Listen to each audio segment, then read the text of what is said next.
You know what occasionally happens on the street when two people are walking down the sidewalk straight at each other, and they both decide to move to the right together, and then to the left together, and they somehow get stuck, and they can't pass each other.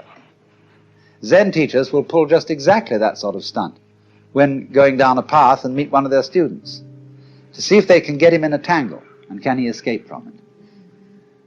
And you will find in everyday life that there is a very clear distinction between people who always seem to be self-possessed and people who are dithering and nervous and don't quite know how to react in any given situation, always getting embarrassed because they have their life too strongly programmed. You said, this is a common marriage argument. You said you would do such and such a thing at such and such a time, and now you've changed your plans. Not that the change of plans really caused any inconvenience, but just the feeling that when you say you will do something at a certain time, you ought to do it at that time, come hell or high water. Well, that's being very unadaptable. That's being a stone kind of sticky thing.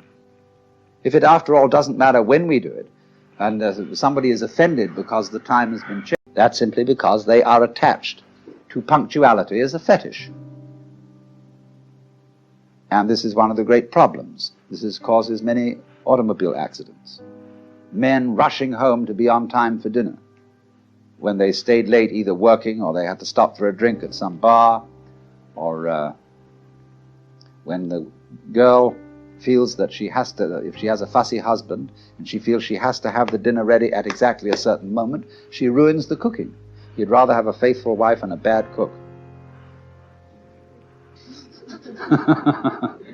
I hope I'm not treading on any toes.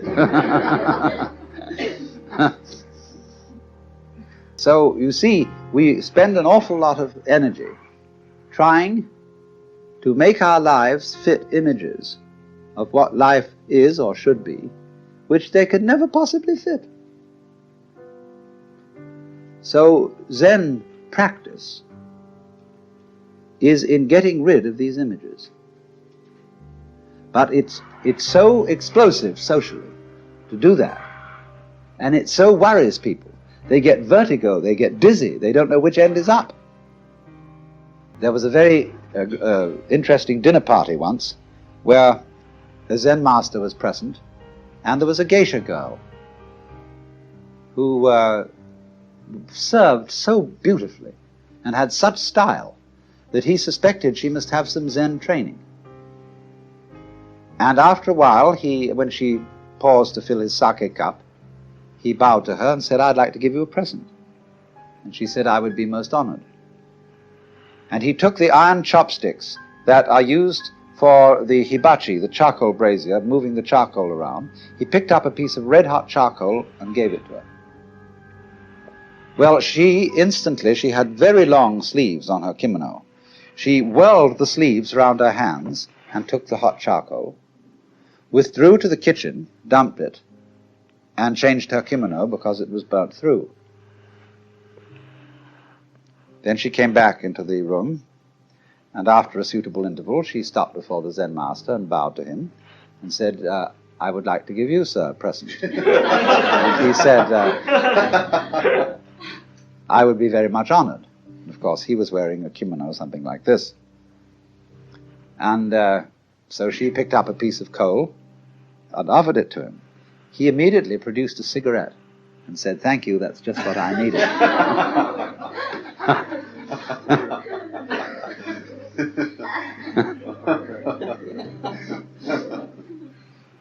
Now, you know, in the same way that we have this in our culture, certain people who are comedians,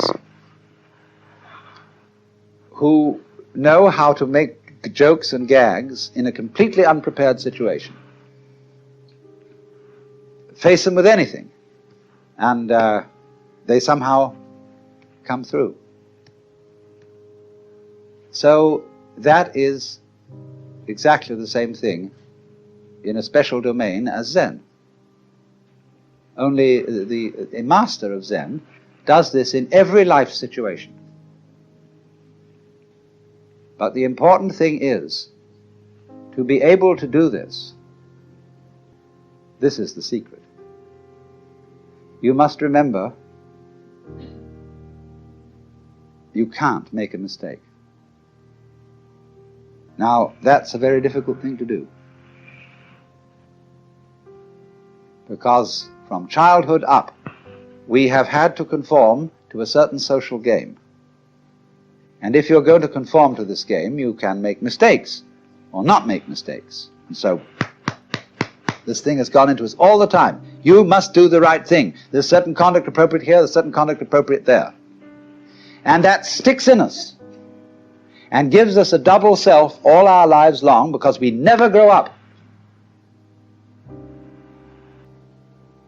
Now, I only say, if that game begins to bore you, and it begins to trouble you and give you ulcers and all kinds of things, then you raise the problem of getting out of it. And therefore you start to become interested in things like Zen. That is simply a symptom of your growing in a certain direction, where you are tired of playing a certain kind of game. You are as naturally flowing in another direction as if a tree were putting out a new branch. So because you say, oh well, we people are interested in higher things, you see, that depends still on the differentiation of rank between the superior and the inferior people. But when you begin to see through that and grow out of that, you don't think anymore of this superior and inferior classification. You don't think we are spiritual people who attend to higher things as distinct from these morons who are only interested in beer and television.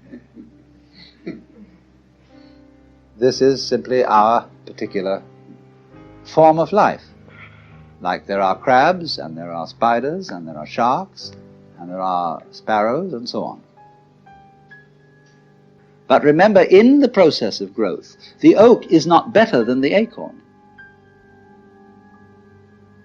Because what does it do? It produces acorns.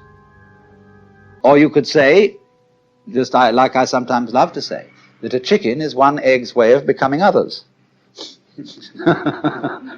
So an oak is an acorn's way of becoming other acorns. Where is the point of superiority?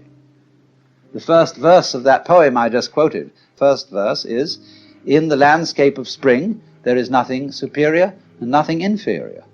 The flowering branches are naturally some short, some long.